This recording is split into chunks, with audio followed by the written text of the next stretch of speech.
राधे राधे साथियों, ये राजा रानी और एक चींटी और मक्खी की कहानी है। इस कहानी को पूरा सुनिएगा। एक राज्य में एक राजा और एक रानी थी। राजा कभी हंसे नहीं, वो हमेशा उदास रहते थे। रानी से बातचीत तो करते थे लेकिन कभी हंसता नहीं था। रानी के यही मन में लालसा रहती थी कि राजा कभी न कभी तो हंसेंगे, लेकिन राजा कभी हंसते नहीं थे। एक दिन रानी राजा को भोजन परोसकर वहीं पर बैठ जाती है। उसी समय एक मक्खी और एक चींटी आता है। चींटी मक्खी से कहता है कि जाओ मक्खी, राजा को थाल से तुम भोजन लाओ तो मैं खाऊंगा। और मक्खी कहता है कि ना चींटी, तुम भोजन लाओ तो मैं खाऊंगा। दोनों यही बात कर रहे थे और राजा प्रेम से सुन कर वो हंस रहा था।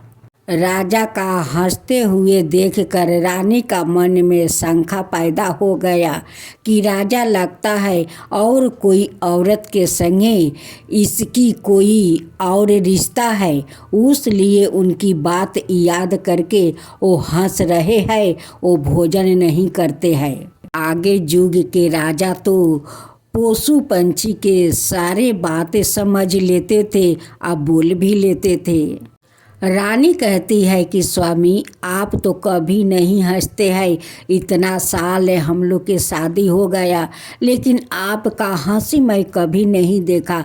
आज क्या बात है कि आप इतना जोर जोर से हंसते हैं?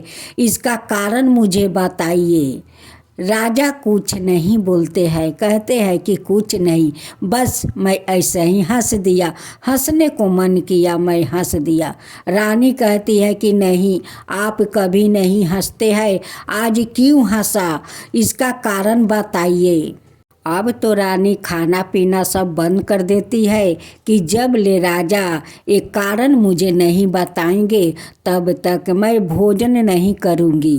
अब तो रानी जिद करने लगी, कहती है कि ठीक है, इस हंसी के कारण आप मुझे नहीं बताएंगे तो चलिए हम दोनों गंगा में डुबकी लगाकर अपना प्राण त्याग देते हैं। राजा तैयार हो जाते हैं कि ठीक है, चलो, जब तुम चाहती हो कि हम दोनों अपना प्राण त्याग दे तो चलो गंगा में डुबकी लगाकर अपना प्राण त्याग देते हैं।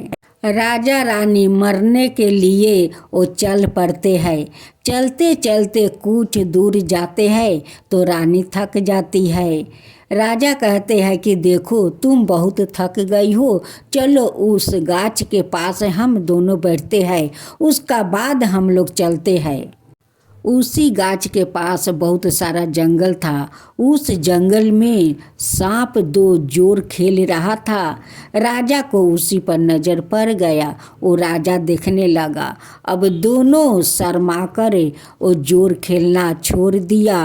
अब तो नागिन कहती है कि अगर राजा अपना रानी से बताया कि ये दोनों जोर खेल रहा था तो मैं राजा के जाकर डांस लूँगा।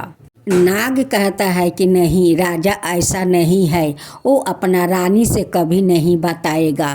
फिर राजा उस नाग नागिन को बात सुनकर हंस पड़े। अब रानी को औरों संदेह हो गया। वो कहने लगी कि जब जब उस औरत को याद पड़ता है तब तब राजा हंसते हैं, जरूर उस औरत के साथ रिश्ता है, उसलिए तो राजा रह रह कर हंस रहे हैं। वहाँ से फिर दोनों चल पड़े। चलते चलते गंगा घाट पर आए। वहाँ पर एक बकरी और एक भेड़ा था। उस गंगा के घाट पर दूबा घास झूल रहा था। भेड़ा के बच्चा बकरी के बच्चा से कहता है कि तुम उस घास के लाओ तो मैं खाऊंगी। और बकरी के बच्चा कहता है कि तुम लाओ तो मैं घास खाऊंगा। बकरी के बच्चा कहता है कि नहीं, मैं उस घास को नहीं लाऊंगी, मैं जाऊंगी तो मर जाऊंगी। मैं क्या राजा रानी हूँ कि थोड़ा थोड़ा बात पर मैं गंगा डूबने जा रहा हूँ? मैं ऐसा कभी नहीं कर सकता। बकरी के बच्चा भेड़ा के बच्चा से कहता है कि देखो राजा थोड़ा हंस दिया तो दोनों गंगा में डूबकर मरने जा रहा है। मैं क्या तुम्हारे लिए उस घास के कारण मरने जाऊंगा? ओ कभी नहीं।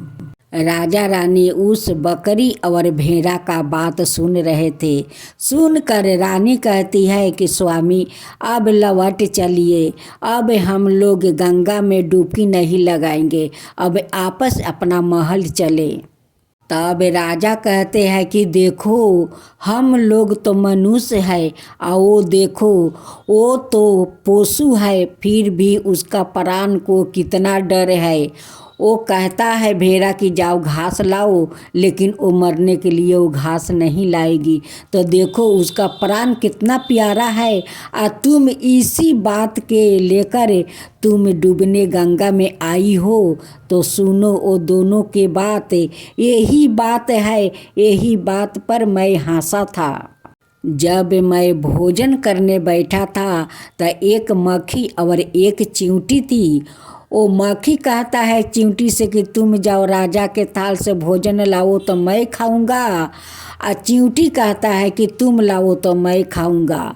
मक्खी कहता है कि मैं राजा के भोजन पर कैसे जाऊंगा, मैं तो नरक में बैठता हूँ, मरे हुए पशु पंछी के ऊपर बैठता हूँ, राजा देखेंगे तो घृणा करेंगे। चींटी कहती है कि नहीं, तुम कहीं भी बैठ सकते हो, तुम्हें खेदा करे वो लोग भोजन कर लेंगे, लेकिन मैं उस भोजन में बैठ जाऊंगा तो लोग मुझे देखकर भोजन छोड़ देगा। चींटी मक्खी से कहता है कि देखो किसी को भोजन पर बैठकर तुम स्वाद ले सकते हो, कहीं भोज में जाकर भोज के स्वाद ले सकते हो, देवी देवताओं को भोग लगाए हुए उससे भी स्वाद ले सकते हो। तुम्हें कोई कुछ नहीं करते हैं, खेदा करे बस उस प्रसाद को ग्रहण कर लेते हैं, भोजन कर लेते हैं, लेकिन मैं उस भोजन में बैठ जाता हूँ तो कोई मुझे देखकर भोजन नहीं करेगा। राजा कहते हैं कि देखो रानी, वो मक्खी और चींटी है तो वो कितना बुद्धिमान है, वो कितना समझती है, देखो वो मक्खी के कैसे समझ रही है। हम दोनों को देखो, हम लोग मनुष्य होकर हम लोग कुछ नहीं समझते हैं। देखो आज मरने के लिए इस गंगा घाट पर आ गया था, आज ये दोनों बकरी और भेड़ा नहीं रहता तो हम दोनों आज इस गंगा में डुबकी लगाकर मर जाते। तो साथियों, इस मक्खी और चींटी के तरह समझदारी से काम लेना चाहिए। कभी गुस्सा में गलत काम नहीं करना चाहिए, क्योंकि मनुष्य गलत कदम उठा लेता है, अपना प्राण त्याग देने पर वो उतर आता है। ऐसा कभी करना नहीं चाहिए।